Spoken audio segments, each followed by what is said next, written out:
Dendrologue est sur la piste des plus gros baobabs du monde. Ces surprenants géants comptent parmi les organismes vivants les plus anciens d'Afrique. Ils supportent des chaleurs extrêmes et de longues périodes de sécheresse. Dans les forêts sèches de Madagascar, un archéologue constate le caractère sacré de ces arbres faits pour résister. Le baobab est indispensable à la survie des hommes et des animaux. Mais une double menace pèse sur lui, les brûlis et les éléphants. Les spécialistes se demandent comment sauver le roi des arbres de la savane avant qu'il ne soit trop tard.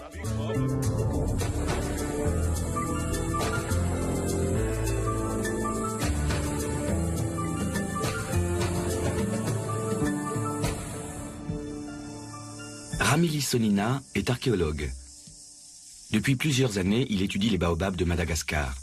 Pour lui, connaître leur taille exacte est secondaire. Avec un tronc de seulement 5 mètres de circonférence, ce spécimen est relativement chétif.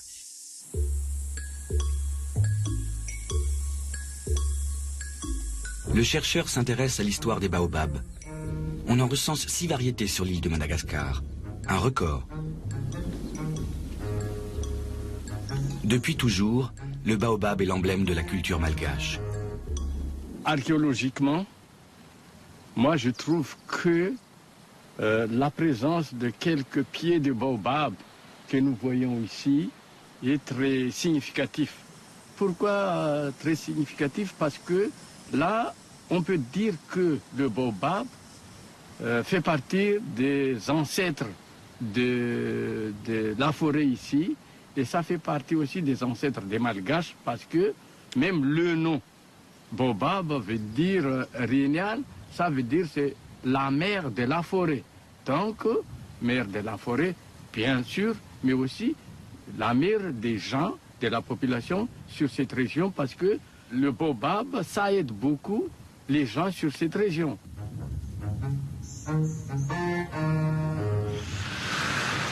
À Mojadjiskloof, dans le nord de l'Afrique du Sud, se trouve l'un des plus gros baobabs du monde. Son nom, l'arbre de Platland. Il mesure 34 mètres de circonférence. Sa propriétaire prétend que c'est le plus vieux baobab d'Afrique.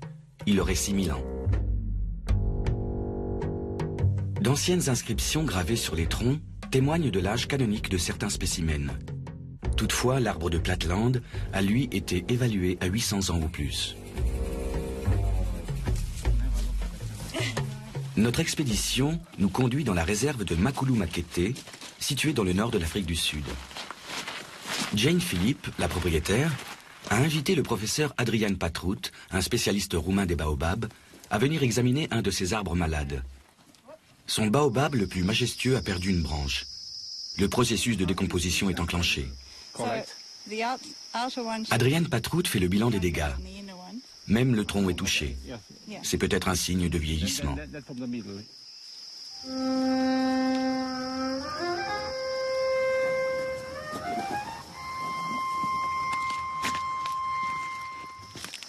L'écorce s'effrite sous leurs pas.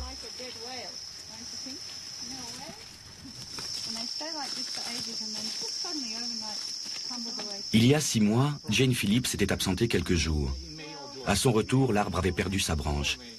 Adrian Patrout est inquiet.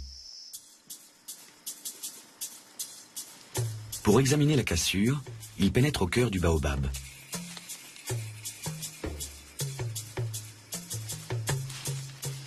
Le chimiste prélève un échantillon afin de déterminer l'âge exact de l'arbre.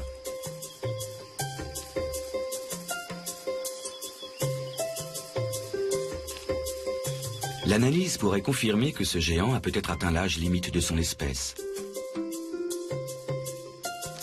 D'après le spécialiste, la durée de vie maximale d'un baobab se situe aux alentours de 2000 ans.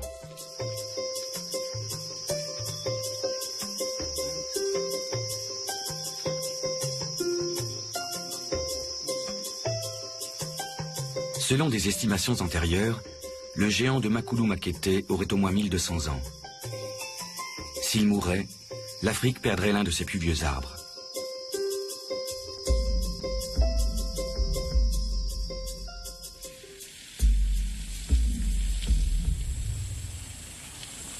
Adrian Patrout poursuit sa mission scientifique dans le parc national Kruger.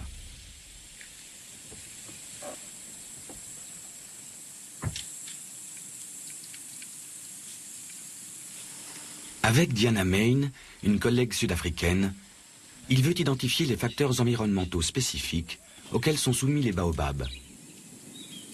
Pour pouvoir interpréter les données, il faut déterminer au préalable la circonférence de l'arbre. Ancien ingénieur en urbanisme, Diana Main étudie aujourd'hui les variations des milieux naturels. C'est l'un des plus grands arbres du parc Kruger. Je l'ai mesuré une première fois il y a quelques années et depuis j'effectue un suivi de son âge et de son taux de croissance.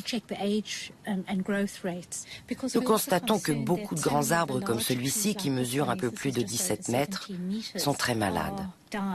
De nombreux baobabs sont morts ces dernières années, apparemment incapables de s'adapter au changement climatique. Une fois de plus, la saison des pluies s'est fait attendre plus longtemps que d'habitude. L'extrême sécheresse éprouve tous les habitants de la savane. Cet arbre a subi de très graves dégâts. On voit ici que son écorce est toute ridée. C'est peut-être le signe que l'arbre a manqué d'eau durant certaines phases de sa croissance. Nous l'ignorons. Ça a l'air très sec. Oui, effectivement, c'est desséché. Au bout d'un certain temps, on le voit ici sur ce spécimen très endommagé, l'arbre se régénère. Une nouvelle écorce va repousser par-dessus. La présence de nouvelles pousses est plutôt de bon augure. Mais l'arbre ne souffre pas que de la sécheresse. Il souffre aussi des animaux qui vivent dans le parc. Kruger a disposé des cailloux autour des arbres pour les protéger des éléphants, car les pachydermes n'aiment pas marcher dessus. Ils se mettaient là pour essayer de mordre l'écorce. On le voit ici, c'est récent. Des mesures de protection efficaces pour un arbre géant qui peut emmagasiner jusqu'à 10 000 litres d'eau. De quoi attirer la convoitise d'autres habitants de la savane. Les éléphants percent l'écorce des arbres pour aspirer l'eau de leur tronc.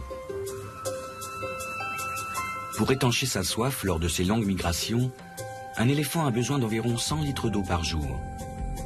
En raison de leur forte densité dans le parc Kruger, les pachydermes affligent aux arbres des dommages de plus en plus graves.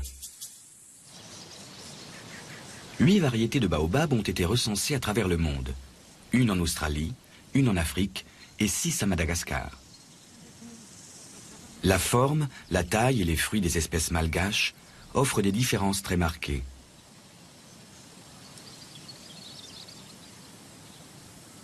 Aujourd'hui encore, on ignore d'où provient cette diversité.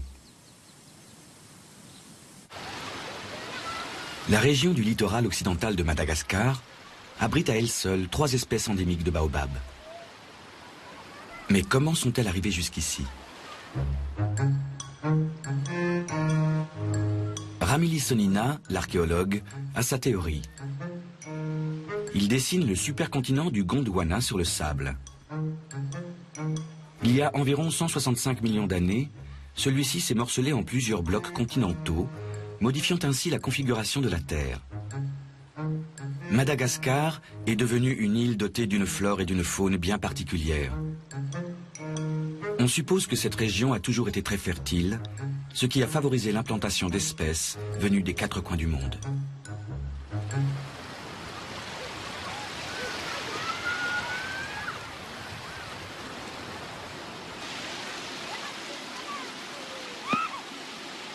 De nombreux végétaux et animaux, comme ce tenrek, proche du hérisson, ne vivent qu'à Madagascar. Aujourd'hui encore, le baobab a sa place au centre de nombreux villages.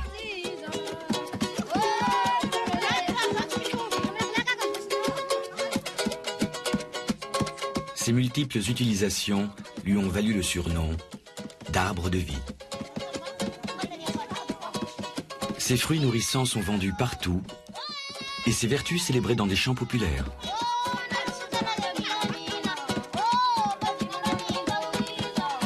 Ramili Sonina répertorie les usages traditionnels du baobab dans les communautés rurales.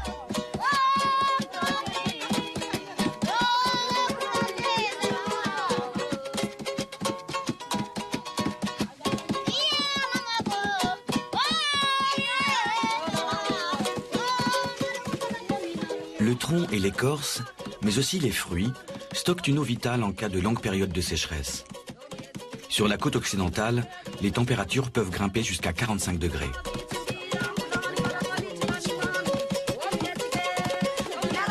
Les champs malgaches ne vantent pas seulement les vertus de ces fruits.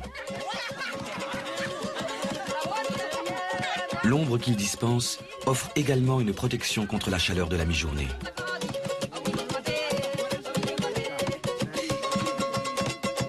À partir des fibres de l'écorce, on fabrique des cordes pour instruments de musique.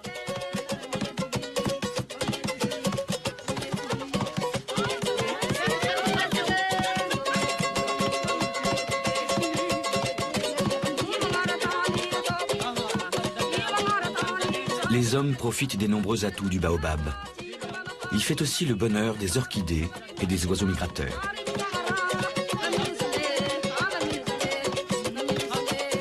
De même, certains reptiles passent leur vie entière sur ou au pied d'un grand baobab.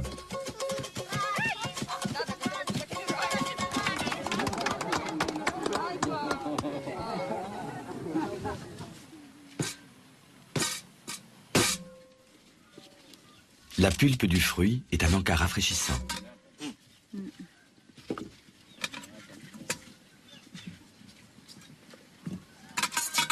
Mélangée à de l'eau et à un peu de sucre, elle donne une boisson très stimulante.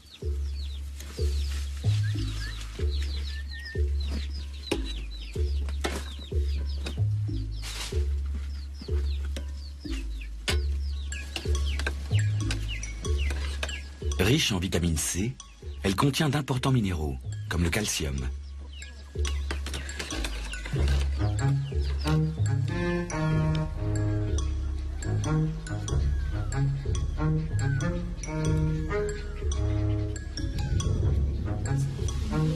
Madagascar possède d'abondantes ressources naturelles. Mais il ne faut pas se fier à ces paysages de rêve. L'équilibre naturel est rompu depuis plusieurs années. Voici la carte de la zone sauvage. Vous voyez, c'est un lieu immense parsemé de nombreux baobabs. Aujourd'hui, nous sommes ici, au campement de la piste de Nyalaland. Accompagnés des gardes du parc Kruger, Diana Main et Adrian Patrut vont effectuer un safari à pied dans la partie nord, la plus sauvage. On y compte environ 80 000 baobabs.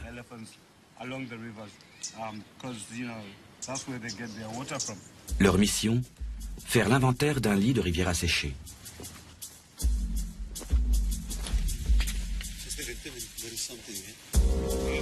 Un des gardes remarque un détail singulier dans ce paysage inhospitalier.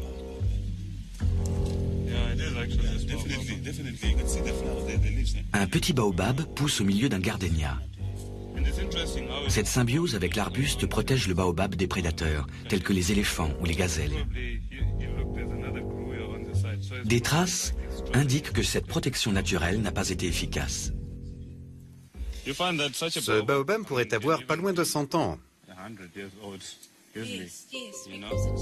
La croissance du petit baobab a été contrariée durant un siècle, jusqu'à ce que l'arbuste vienne à son secours.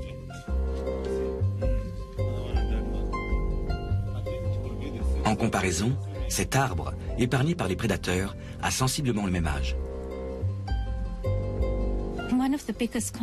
Ce qui nous inquiète le plus, c'est qu'on n'observe pas la germination de jeunes pousses qu'on appelle le recrutement. Dans certaines zones, on peut penser que c'est sans doute le bétail qui tasse le sol et empêche les graines de germer. Les éléphants et autres ruminants abîment également les arbres.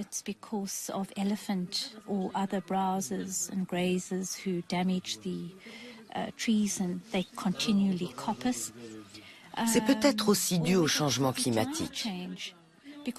Les températures montent et les pluies annuelles baissent dans les zones où vivent les baobabs. Et le schéma des précipitations semble se modifier. La pluie qu'on attendait en novembre a déjà plusieurs semaines de retard. La faune et la flore souffrent. Et même le baobab, malgré ses réserves d'eau, se dessèche de l'intérieur.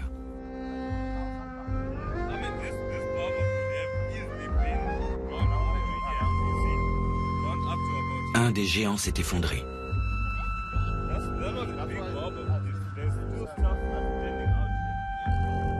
Adrian Patrut et Diana Main examinent le tronc pour déterminer la cause de sa mort.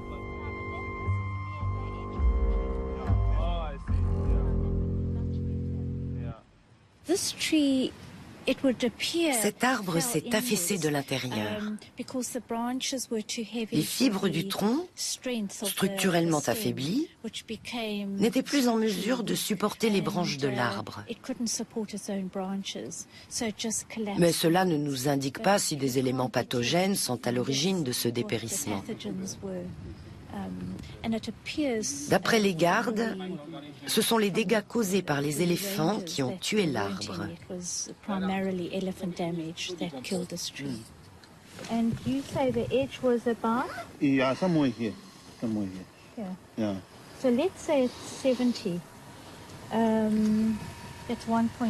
Il faut reconstituer mathématiquement la circonférence et la taille de l'arbre mort. 170. D'après la structure du tronc, l'arbre devait mesurer 12 ou 13 mètres de circonférence. Savez-vous quand la décomposition a commencé? Quand on l'a découvert, en avril, il était déjà tombé. Mais quand on est venu l'an dernier, il se tenait encore debout, sur les rochers. Chaque année, des baobabs disparaissent. Ces géants ont besoin de centaines d'années pour atteindre leur taille adulte. Nos deux scientifiques veulent déterminer les menaces imminentes qui pèsent sur les baobabs du parc Kruger.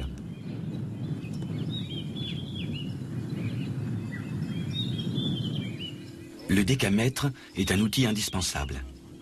Diana Main calcule le taux de croissance des arbres afin de pouvoir interpréter les effets du changement climatique. Chaque arbre a sa propre fiche signalétique. C'est l'un des plus grands spécimens. Il mesure 15,86 mètres de circonférence, disons 16 mètres, ce qui est une valeur moyenne pour un baobab. Il ne fait pas partie des plus grands qui, eux, peuvent aller jusqu'à 23 mètres, mais ils sont rares. Certains de ces géants multicentenaires dominent les collines de la savane. Les deux scientifiques partent à la recherche des plus grands d'entre eux.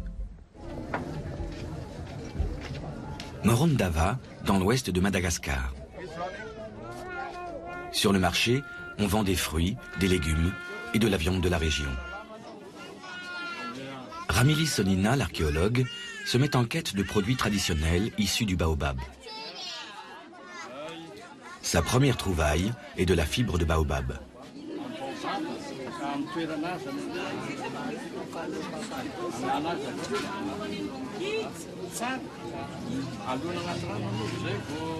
Pour mesurer l'importance de ces produits dans la culture malgache actuelle, l'archéologue rassemble divers objets de la vie courante.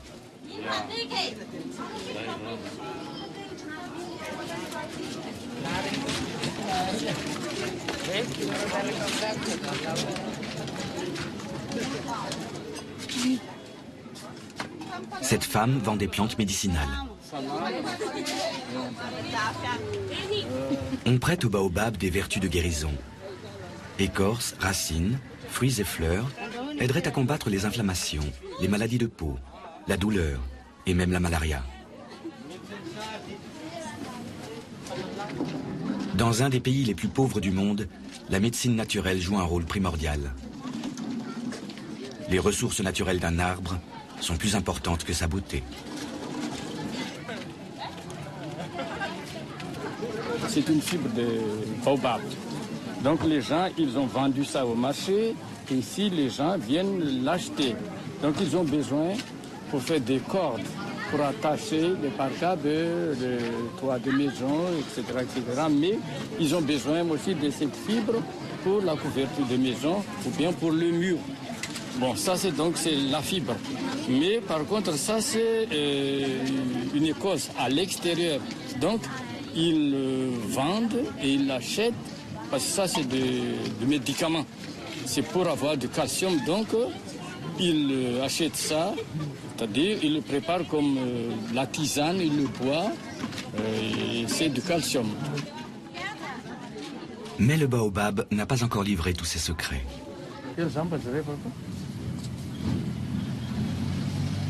Les fibres de l'arbre servent également à confectionner des étoffes et autres pièces de tissu.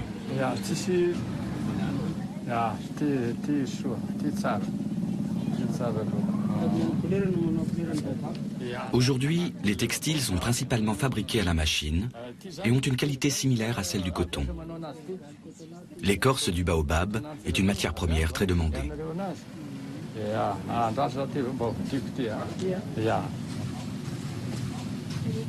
Mais les ressources ne sont pas inépuisables.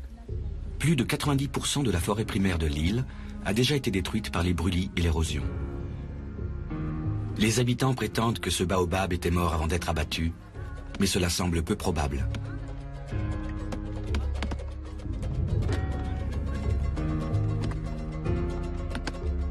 La demande en bois est si élevée que les hommes ne laissent plus aux arbres le temps de se régénérer et ils continuent de les exploiter jusqu'à ce qu'ils s'écroulent, trop affaiblis.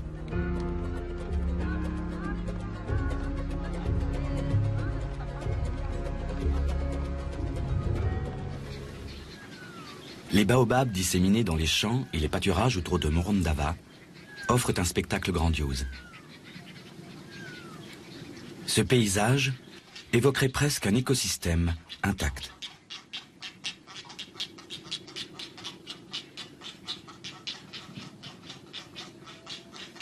Mais l'équilibre est rompu.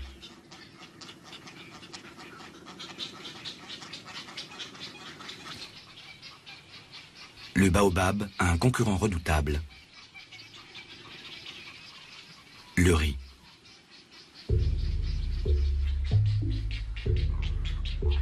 Il n'a pas plu depuis des mois, l'eau se fait rare.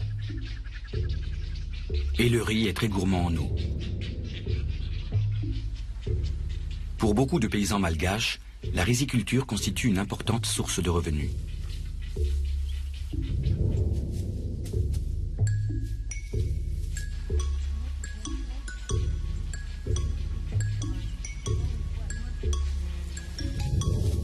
Ces arbres immenses qui engloutissent des milliers de litres d'eau sont leurs bêtes noires, car ils menacent leurs emplois.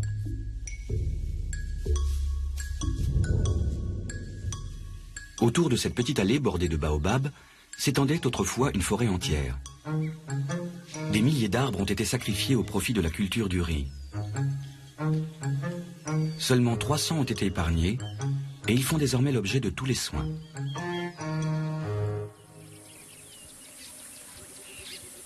Parc Kruger, Afrique du Sud. L'arbre sans dessus-dessous. D'après une légende africaine, un jour, Dieu, très en colère, aurait arraché cet arbre et l'aurait replanté la tête la première pour le punir.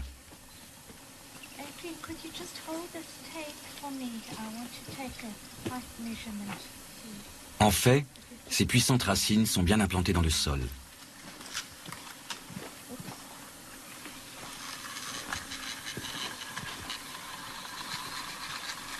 Diana Main prend des mesures et obtient un résultat impressionnant.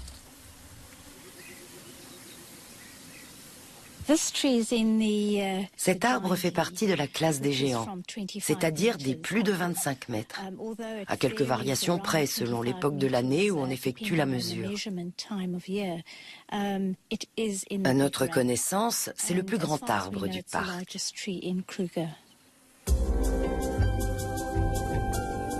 Diana Main ne s'intéresse pas seulement aux blessures des arbres. Elle étudie aussi les particularités de chaque spécimen. Pour des raisons encore inconnues, beaucoup de vieux baobabs sont creux.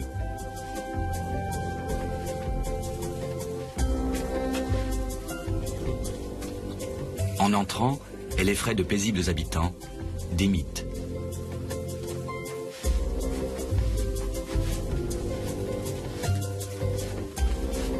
Malgré ses profondes blessures, l'arbre est toujours en vie. Accessoirement, c'est aussi une œuvre d'art naturel.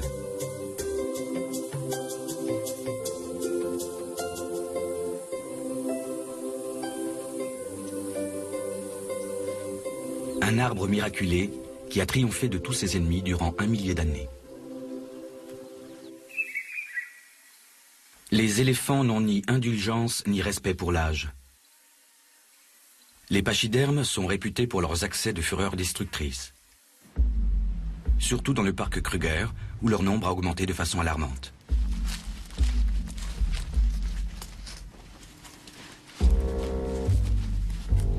Comme s'ils étaient incapables de tolérer la cohabitation avec un géant, les éléphants ont dévoré l'arbre jusqu'au cœur. La victime a cependant survécu par miracle. Diana Main est émue par cette puissante volonté de vivre.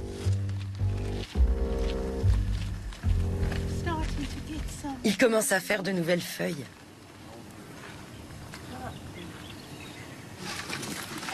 Et on voit apparaître des boutons de fleurs. Les fleurs doivent impérativement être fécondées dans les 48 heures, faute de quoi elles tombent. Statistiquement, il faut 30 000 graines pour assurer la reproduction. Les éléphants l'ont attaqué récemment? Oui, il y a 2 semaines. J'ai vu 2 mâles ici. Ce sont les mâles qui commettent la plupart des dégâts. Les éléphants font des incursions régulières. Bientôt, ils auront entièrement vidé l'arbre de sa substance. Diana Main collecte d'autres données sur l'arbre, mais rien ne l'assure qu'il sera encore debout lors de sa prochaine visite.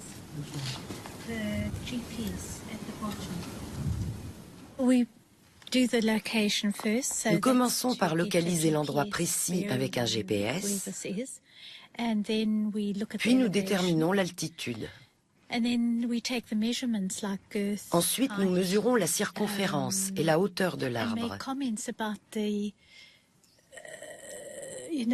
Et nous rédigeons des commentaires sur son état général.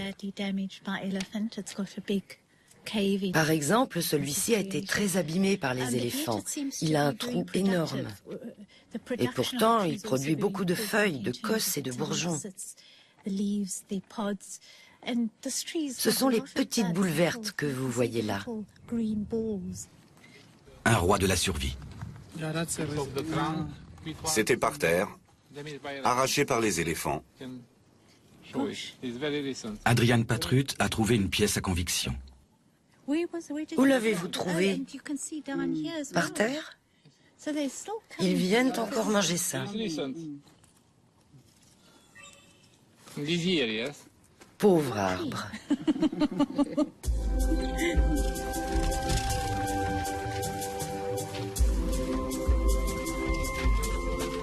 Contrairement à d'autres, cet arbre dépérit d'année en année. Le parc national de Kirindi-Mit, dans l'ouest de Madagascar. Une des dernières forêts primaires de l'île, abrite une biodiversité riche en espèces endémiques.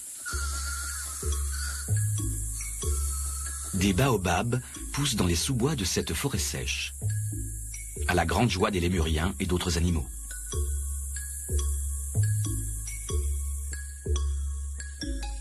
Des traces de morsures sur la coque des fruits prouvent que les hommes ne sont pas les seuls à les apprécier. D'ailleurs, la survie de l'arbre dépend aussi de tous les animaux friands de ces fruits. Ce fruit, donc, je viens de découvrir au pied de ce grand arbre-là qui est à côté. Donc, c'est un fruit de baobab. Alors, ça a été mangé par le lémurien Sifak dans la journée.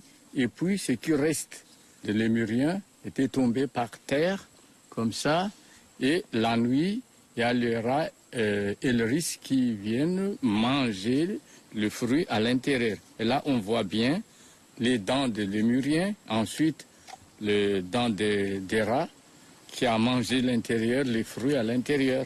Et puis, le reste, donc, qui n'a pas été mangé par les rats, éparpillé par terre, et c'est là où ça pousse, ou bien, il y a quand il pleut, donc il y a l'eau de pluie qui les amène et le fait éparpiller partout, et c'est ça qui fait pousser les baobabs.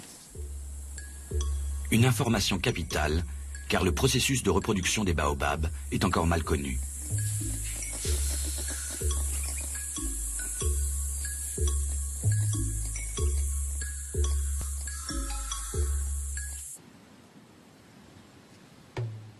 Adansonia digitata, l'unique variété de baobab africaine, est également tributaire des animaux pollinisateurs et autres frugivores.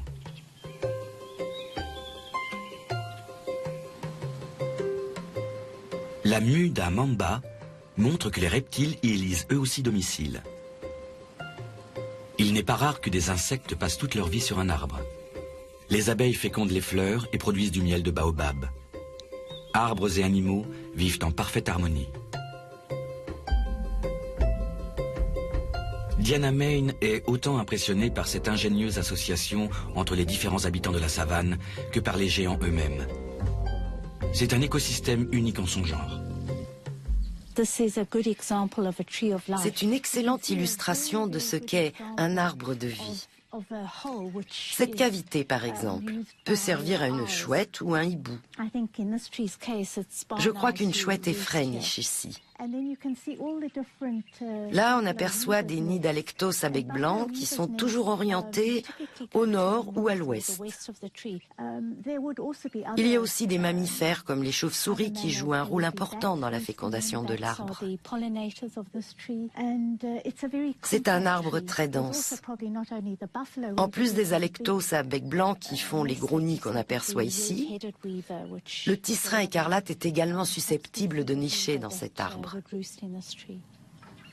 Dans la savane, la capacité d'adaptation est la clé de la survie. Les plus vieux arbres ne sont pas forcément les plus grands. Il est très difficile d'estimer l'âge d'un arbre rien qu'en le regardant. Le sol et le climat sont des facteurs à prendre en compte. Un climat sec influe profondément sur la croissance d'un baobab.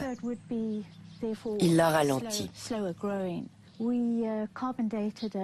Nous avons daté le tronc du baobab de Dorsland en Namibie. Il avait 980 ans et il faisait à peu près la même taille que celui-ci, qui pourrait donc avoir pas loin d'un millier d'années.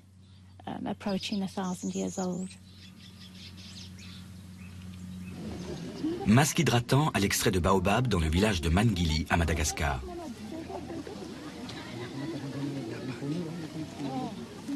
Avec l'ONG Fanambi, Mahavi Amantoa travaille sur un projet de sauvegarde de l'allée des baobabs.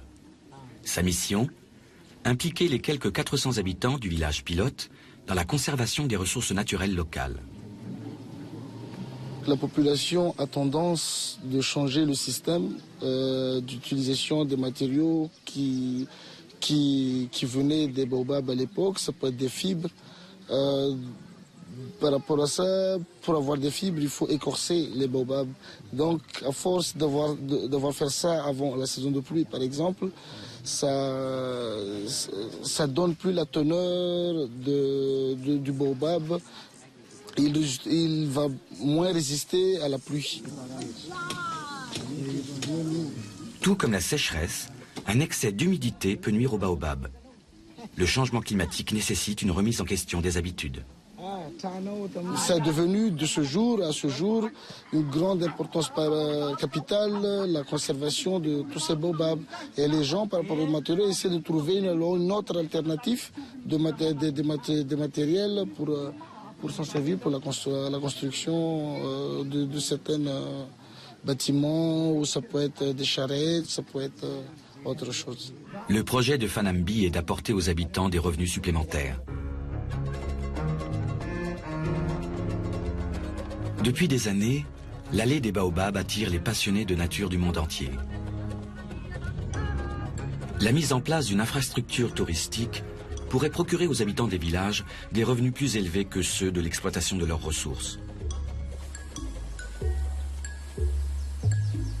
Mais tous les géants de Madagascar ne sont pas menacés. Certains sont protégés par le culte des ancêtres, pratiqué sur l'île.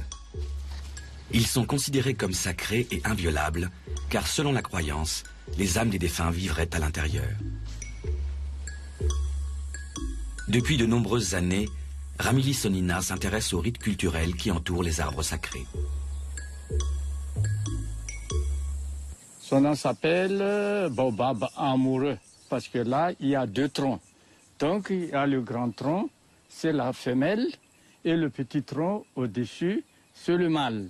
Donc, c'est un arbre sacré parce que c'est là où les femmes, où les jeunes mariages viennent demander des vœux pour avoir des enfants, pour avoir le bonheur. Eh bien, ils viennent apporter quelque chose, soit du miel, soit un peu de bonbons, quelque chose comme ça, pour faire plaisir à l'ancêtre et aux esprits invisibles. Le baobab amoureux est célèbre dans tout Madagascar. Même pour les touristes, il est devenu le symbole de l'amour éternel. Presque chaque village malgache possède un arbre sacré. On vient implorer à son pied la bienveillance des ancêtres. Là, vous savez qu'il y a la jeune fille qui est malade. Donc ça, c'est un mauvais sort que quelqu'un lui a jeté parce que un jeune homme était amoureux d'elle. Mais elle n'a pas voulu, elle n'a pas accepté. Donc, le garçon lui a jeté un mauvais sort.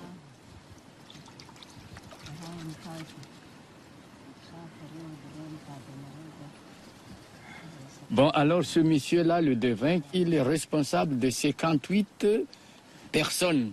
C'est-à-dire de soigner, de suivre la santé de ces gens, 58. Et sur lui, il y a 10 esprits. Il y a 4 femmes, c'est-à-dire esprit des femmes, et puis 6 hommes.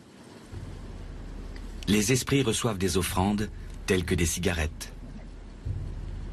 Par sa présence, l'archéologue remplace les représentants du village.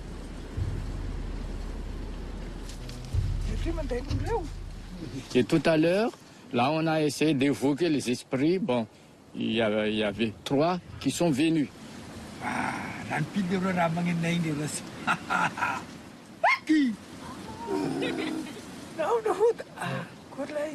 Le chaman sert d'intermédiaire pour communiquer avec les ancêtres.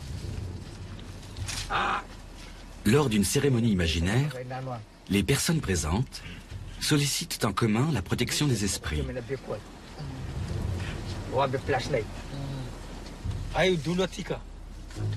La femme victime d'un maléfice semble aller mieux.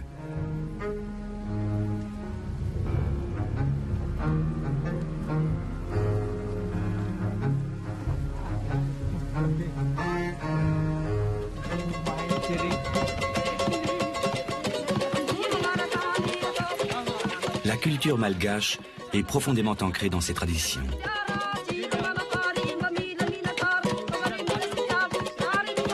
Le quotidien des habitants est rythmé par le culte des ancêtres et les travaux agricoles. Mais la croissance démographique soutenue expose le pays à de nouveaux dilemmes. La préservation des richesses naturelles pourrait être un atout. Or, les Malgaches n'ont pas conscience de la valeur de leurs ressources.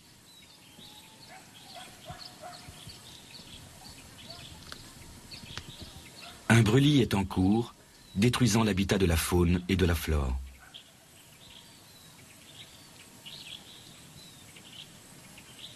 Petite lueur d'espoir, le culte des ancêtres. Moi, je trouve que le culte des ancêtres, il ne faut pas quand même le négliger, parce que ça fait partie d'un facteur qui nous permet de protéger la forêt. Parce que sans cette culture, c'est-à-dire le culte des ancêtres, cette forêt serait déjà coupée, que ce soit la forêt où il y a le cimetière des enfants ou la forêt où il y a le lieu de culte Fiam. Les forêts sacrées isolées de Madagascar sont vouées à disparaître. Seule solution, favoriser l'écotourisme. Le baobab de Sagol est un des géants les plus célèbres d'Afrique du Sud.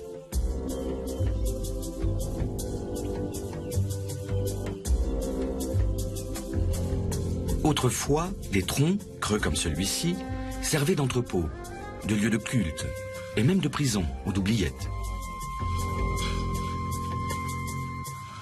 Dans ce tronc, âgé d'un millier d'années, vivent chauves-souris, reptiles et insectes. Pour les chercheurs, le tronc est le cœur de l'arbre. Diana Main, utilise un laser pour déterminer à quel rythme le tronc s'est creusé.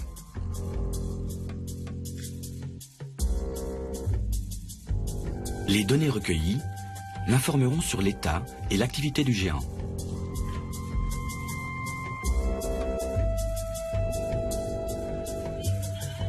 Pour le chimiste roumain et l'ingénieur de Johannesburg, l'expédition scientifique prend fin aujourd'hui.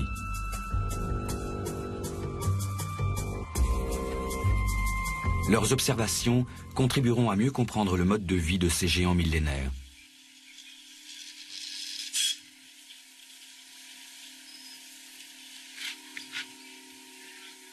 Malgré leur apparence robuste, ces grands arbres sont vulnérables. L'arbre de Sagol a eu de la chance. Ici, il n'y a pas d'éléphant. Rien n'est venu perturber sa croissance. Pas même la sécheresse de l'année précédente.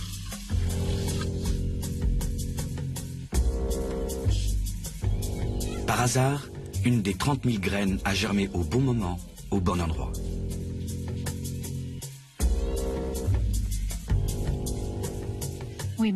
Il mesure 35 mètres 35 de circonférence. C'est énorme. C'est un arbre très spécial. À notre connaissance, c'est le plus grand Adansonia digitata du monde qui soit encore en phase de croissance. C'est le plus grand de son espèce, admiré pour son âge quasi biblique et sa taille.